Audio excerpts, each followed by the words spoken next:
This Road Focus 911 Special Edition has the potential to be very special indeed.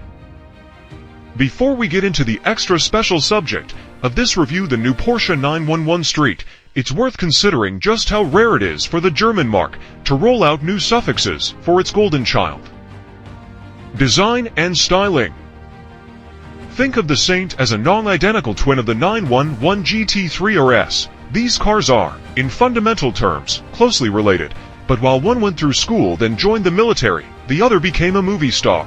The Rennsport car is designed to set lap times and be both scintillating and indefatigable at track days. The Saint exists purely to entertain.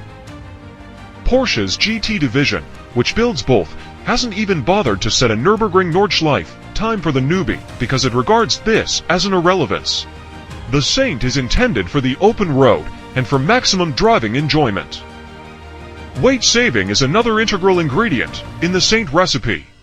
This is the only 922 generation 911 to officially drop below 1,400 kilograms, and the claimed 1,380 kilograms makes the car 38 kilograms lighter than a manual GT3 Touring and 55 kilograms lighter than a PDK-equipped one.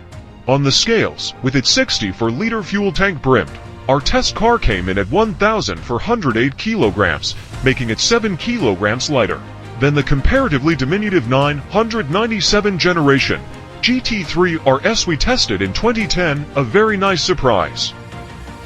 Interior.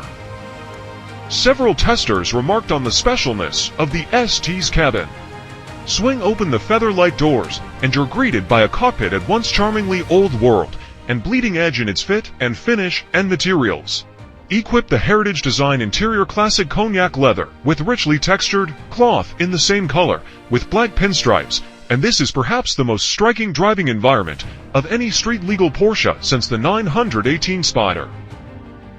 The phosphorus green on the Tacho, evoking that of the original 911, is another romantic touch, as are the leather door pulls adorning the door cards.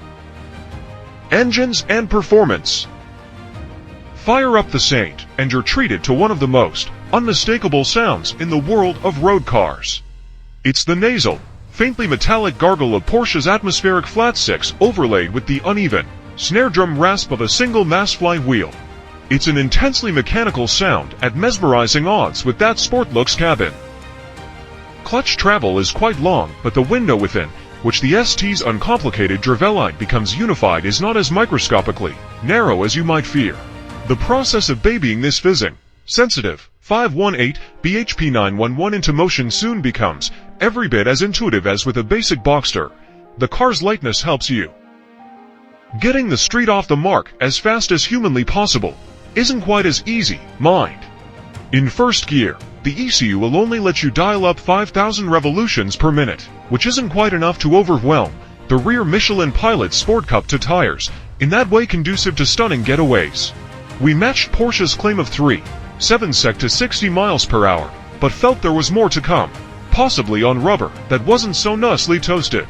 Perhaps the ST's time doesn't look especially smart in an era when comparably expensive supercars require a second or so less to get the same job done.